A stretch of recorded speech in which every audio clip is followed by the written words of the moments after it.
नमस्कार. पुन्हा एकदा तुमच्यासाठी तुमच्यासोबत तुमचा मित्र, तुमचा मार्गदर्शक जयंतराव पाटकर म्हणून मी आज एक नेहमीची नोकरी करण्याचा जो विषय आहे तो घेऊन आलो आहे.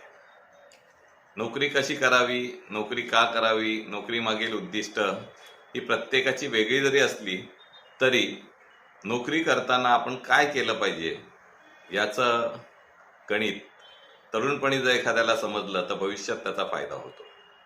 तुम्ही निश्चितच आता नोकरी करत असाल, हा व्हिडिओ ऐकताय म्हणजे तुमच्याकडे आज एक कुठला तरी नोकरीचा जॉब असणार आहे आणि तो जो जॉब आहे तुम्ही करत आहे त्या ठिकाणी तुम्हाला अनेक प्रकारचे कामं शिकायला मिळत आहेत.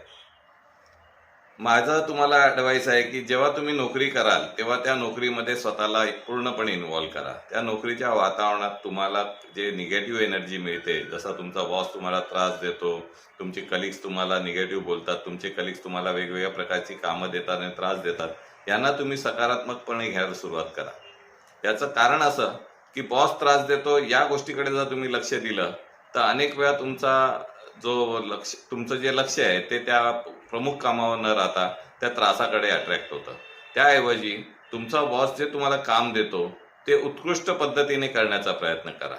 अशा वेळेला जेव्हा तुम्ही चांगलं काम कराल तेव्हा तुमच्यासोबतचे बाकीचे कलिग्स डिस्टर्ब होतील आणि ते तुम्हाला तू चांगलं काम करतोय या बदली ते तुम्हाला कुठून ना कुठून या कामात तुझी गरज नाही अशा प्रकारचं मार्गदर्शन करतील. असं जर कोण करत असेल तर दुर्लक्ष करा, कारण तुम्ही काम शिकण्याचा प्रयत्न करा.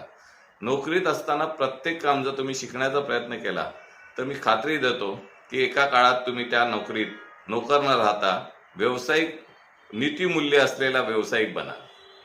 भविष्यात नोकऱ्या कमी होणार आहेत. तुम्हाला आता कल्पना असेल की पूर्वीच्या काळात वर्ड, एक्सेल, पॉवर पॉईंट आपण शिकत होतो.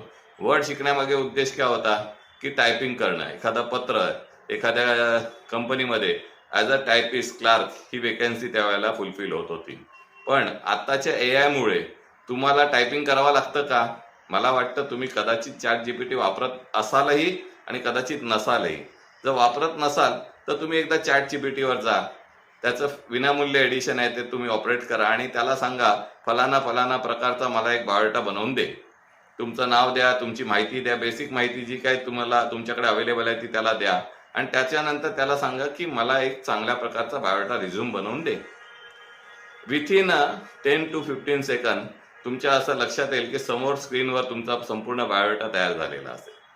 कल्पना करा, जे काम करायला टायपिस्टला किमान अर्धा तास लागत होता ते काम करायला ChatGPT 30 सेकंद घेणार आहे.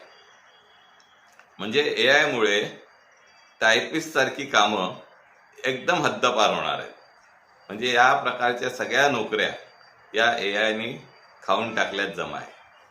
म्हणजे या नोकरीवरचा जो एम्प्लॉयमेंटचा जो खर्च होता कंपनीचा तो अनेक लोकांना देणं होतं ते एका माणसात काम होऊन जाईल. दुसरी गोष्ट वेळ, सगळ्यात महत्त्वाचं वेळ. एखादं पत्र बनवायला अर्धा तास लागला तर तो अर्धा तासाचा वेळ वाया जात होता, तो आता 10 सेकंदात ते पत्र रेडी होईल.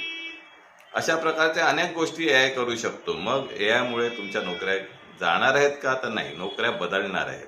बदलणाऱ्या नोकरीमध्ये कोणाला प्राधान्य असेल की जो उत्तम काम करेल, जो चांगलं काम करेल त्याला ते प्राधान्य असेल. थोडक्यात आपला देश पुढे जाण्यासाठी जे आपलं मनुष्यबळ आहे ते अत्यंत स्मार्ट, हुशार असणं आवश्यक आहे आणि तुम्हाला हुशार बनणं त्याची गरज आहे.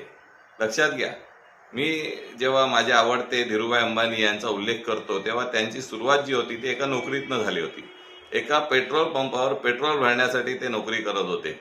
त्या पेट्रोल पंपावर नोकरी करत असताना त्यांनी विविध प्रकारचे स्किल्स डेव्हलप केले. त्यामध्ये चांगलं वाईट प्रकारच्या ज्या स्किल्स होत्या त्याचा आपण दुर्लक्ष केलं, पण त्या स्किल्स शिकणं, त्यातून स्वतःचे वेगळे विचार निर्माण करणं, यामुळेच ते चांगल्या प्रकारचे व्यावसायिक होऊ शकले.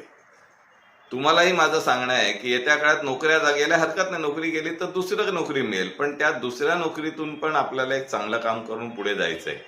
पण काही काळाने समजा तुमचं जे शिक्षण आहे ते त्या नोकरीच्या अनुरूपच राहिलं नाही तर तुम्हाला एखादा व्यवसाय करता यावा या दृष्टीने तुम्ही आजपासूनच तुम्ही करत असलेल्या नोकरीमध्ये उत्तम काम करण्याचा प्रयत्न करा.